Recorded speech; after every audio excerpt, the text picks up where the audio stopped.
Hello YouTube, this is Morgan, Airspeed Prime here with my next Attack on Titan anime review. This one's going to be for Season 3, Episode 3, which is called Old Story. And yeah, I think this arc continues to be really interesting and intriguing.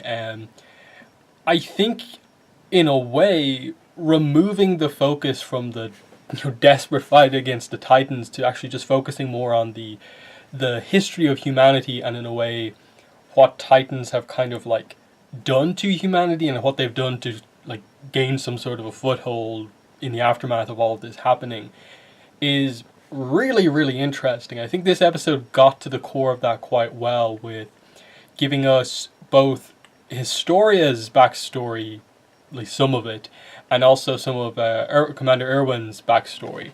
And I think sorry about that. And I think together they painted this really interesting picture, and I think, especially with Erwin's plan, gave a really good sense of what this kind of arc is actually going to be about. I think prior to this episode, I was a little confused as just like, what are the sides here? Like, who are we really fighting against, and what's the problem? And I like that in a way. This one made it that extra bit clear that, okay, like there's something going on where like Rod Rice is, for some reason, doesn't want to be the known king, and so there's this other guy in place, but they're all working together. So what they need to do, what the aim is to get Historia in as the queen. Reveal to everyone in the entire city, everyone behind the walls, that Historia is the true queen. That the people who've been running things for now have been lying to everyone for the past, 107 years or so that they explain, and things need to change now because of that. And that's their plan, to basically force this big change that will reorganize everything, and without all-out war, basically. And it's a good plan, but obviously they kind of established that a lot of stuff needs to be in place before this can in any way happen. And obviously we find out that like the entire like military police, the kind of like first unit within the walls, like they're all completely on board with this. And Erwin's backstory, I think, made it really clear, but I think both did. Just the extent of like, that's what they've been doing this whole time. Anytime anyone has come any way close to finding out the mysteries of what's going on here, they've been killed, mysteriously disappeared, or something like that. And so just this little thing of like, Erwin's father was a teacher. Erwin asked a question in class one day, but his father refused to answer it in public, but instead told him at home. The idea that he believes that a lot of the government kind of history books are basically lying about a lot of things to keep up a certain facade about how things happened. And he told it to someone else, and then a day later his father was killed, obviously because Erwin made that question, someone doubting the history books, public. And, that's what happened. And it added great, I think, motivation to Erwin, who had always been obviously the leader of the scouting regiment. And, you get behind him as a strong leader, always making a decision on things and not really having many doubts.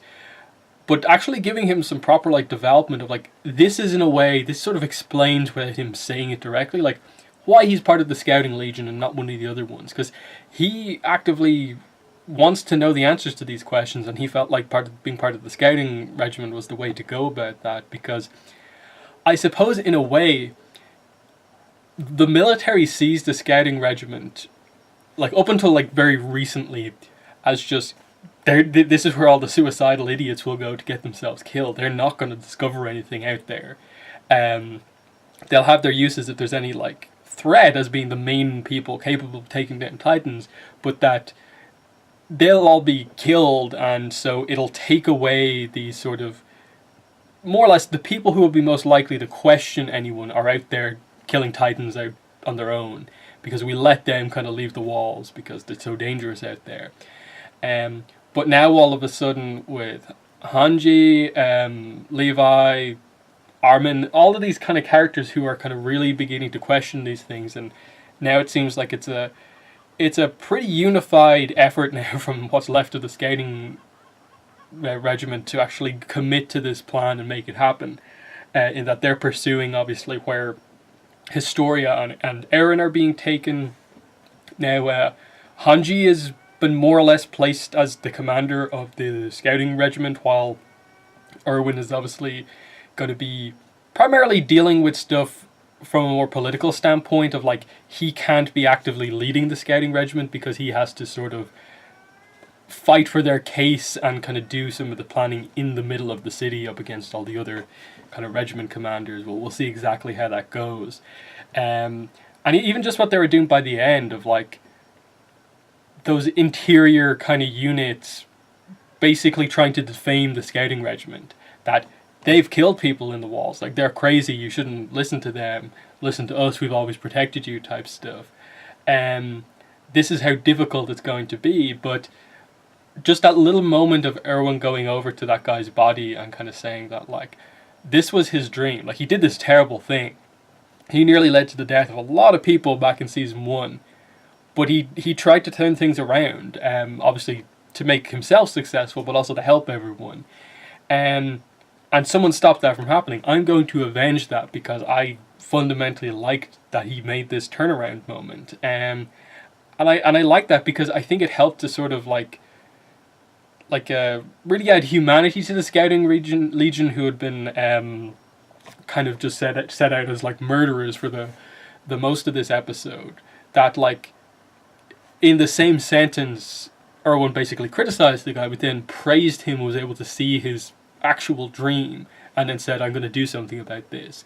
Whereas the military police and the interior are just going around saying, oh, the scouting legion are terrible, look what they've done, and, you know, not doing as much as you'd maybe expect them to do. In the first half of the episode, we obviously got kind of Christa, Historia's backstory about, like, her barely knowing her mother, and the implication being that she, like, never talked to her, really, and just... I suppose this is where, like, it's a really tragic backstory, and obviously this idea that she is technically the heir, but it's not like she was the kind of almost like planned heir, and she's sort of this almost seems like borderline illegitimate child. Similarly, I really didn't know what to make of everything that's going on with the backstory, because it seemed like I think it was it Kenny, or was it, either way, the leader of the military police at that point, kind of coming in and basically having power over Rod Rice and kind of saying like, these two aren't with you, are they? With I think the implication being that more or less they will allow Rod Rice to be a fairly high up person so long as he keeps the secret of the fact that he's actually the true heir secret and hidden to himself. And while he's on his own, it's perfectly fine. And maybe currently he's actually sort of well respected enough. He is happy with his position of not being known as the true king, that he's actually able to like give them all of this kind of advice and stuff like that, act on his own, and they sort of trust him now to not break the secret. But now all of a sudden, the one kind of thing he sort of allowed to be out there as well, given that they killed Krista's mother, was, you know, Historia herself. That Rod Rice kind of asked for her to be allowed to live, with the idea being that, like, we'll just send her away. Basically do the same thing they did with Rod, and that is send her, basically hide her in plain sight almost. That just basically make her borderline an orphan in the outer walls, and that way she doesn't actually know any details about the nature of her kind of birth as such, so, you know, she won't be a problem, but we don't have to kill a child. Now all of a sudden, given what the Scouting Legion knows, she is suddenly the most important thing in play, because people now know who she really is, and she's become a threat. She's gone from being the kind of outcast to being back in play. This episode really, I think, brought me from kind of being like, how do all these connect, to being like, oh, I see where they're going. I really kind of get it now, with the idea of like Rod Rice's position and what the Scouting Legion are trying to do, and so on. And I I really did think the backstories were very well done, especially Erwin, where like he hasn't had the most character development as such. He's always just been the strong character, but now he actually has motivation, where like he kind of blames himself for the death of his father, and he sees basically his life goal from here on out as being, if I can prove my father to be right, it'll somehow make up for what happened, because he will have been proven right. And I thought that was a really nice little thing to get into the idea of like, this is why Erwin is so devoted to this whole plan, and so on. So yeah, I enjoyed this episode. I'm really enjoying the arc. I'm kind of wondering like, how much did they change from the manga? If people were complaining as much as they were about like, oh, if they don't get this arc right in the anime, like it's going to be really bad. What was the manga about? I get the impression that they have like up the pace by like a lot, like 2 times, 3 times, something like that. That's how quickly this is going on compared to how laid back it was before. Because it feels like there's something notable happening that's big in basically every episode. But yeah, that's the review for the episode. In the comments, let me know what your thoughts were. But yeah, that's been the video. Thanks for watching, and bye.